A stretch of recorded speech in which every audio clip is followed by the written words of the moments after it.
Donc, je fais la présentation pour Stéphane Dubois, qui est le président de ESSEP 51 dans le sud de la Marne et le nord de l'Aube, qui représente 20 associations et qui d'ailleurs a été interviewé avant-hier par André Berkoff de Sud Radio. Je vous invite à écouter ce qu'il a dit avec Xavier Letchimy et puis avec un agriculteur de l'Aube, etc. Ils étaient tous les trois avec André Berkoff.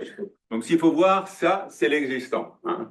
Ça, c'est l'existant. Dans ce sud marnais, c'est une concentration. Et vous voyez qui apparaissent progressivement tous les autres qui sont soit en instruction, soit en cours d'études. Donc, vous voyez cette saturation, en fait, sur un territoire, c'est-à-dire, là où il y en a, on en met encore plus, quoi.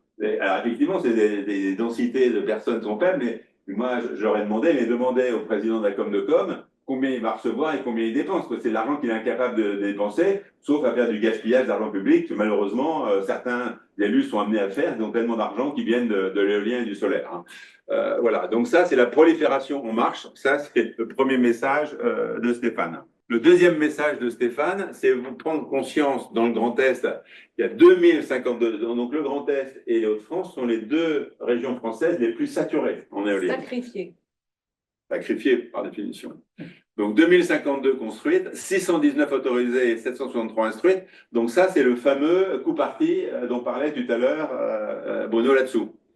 Dans la Marne, 563 de construites, 245, 187. Donc vous voyez que les coups partis sont pratiquement équivalents à ce qui existe déjà. Alors ce qui existe déjà, on en a trop. Donc c'est ça qui est complètement surréaliste aujourd'hui, c'est qu'en fait, les préfets ont été incapables d'arrêter cette pression des promoteurs qui viennent signer avec un agriculteur. Ah bon, ok, le maire, on a signé avec l'agriculteur, donc on donne le maire pour l'étude, puis quand arrive l'enquête publique, on se rend compte qu'il ne vaut plus faire. Voilà. Donc et dans l'Aube, c'est à peu près pareil, le ratio est peut-être un peu plus faible, mais vous voyez, département par département, cette situation-là qui est complètement. Le préfet, il a des ordres. Pardon ? Le préfet, pour accepter tout ça, il a des ordres. Il a des Alors, ordres. oui, mais je vais vous dire quelque chose. Ça reste un petit peu entre nous, mais je prends trois préfets. Celui de la Somme, celui de l'Aisne et celui de la Marne, qui ont les mêmes saturations. Exactement la même situation de saturation sur le terrain. Ce qui se passe, c'est que le préfet de la Somme et le préfet de la l'Aisne ont dit stop. Pourquoi est-ce qu'ils ont dit stop? Parce qu'il y a un président des gens qui s'appelle Xavier Bertrand qui a dit stop. Monsieur Franck Leroy, Grand Est, n'a pas dit stop. Donc vous voyez, c'est pas l'État, C'est politique. c'est politique locale. C'est politique locale. Et c'est ça qui est très important, c'est pour ça qu'il faut informer les gens. C'est politique locale. C'est ça qui est très grave aujourd'hui. Et Franck Leroy, il va falloir lui expliquer pourquoi stop. Parce qu'il ne sait pas pourquoi stop. Moi, je l'ai interpellé lorsqu'il y avait la réunion du Stradet avec Franck Leroy. Et on a parlé justement du solaire. J'ai posé la question, on était en live, hein, en Zoom direct. Et il y avait 400 personnes, etc. J'ai dit, monsieur Leroy, qu'est-ce que vous pensez du solaire dans le champ agriculteur? Ah non, non, stop, il faut arrêter. Alors ça, il l'a dit, c'est enregistré, mais il ne l'a pas fait. Donc vous voyez, c'est ça la problématique. Donc c'est ça. Le Ranu Panaché, comme la ministre, elle met la pression a priori.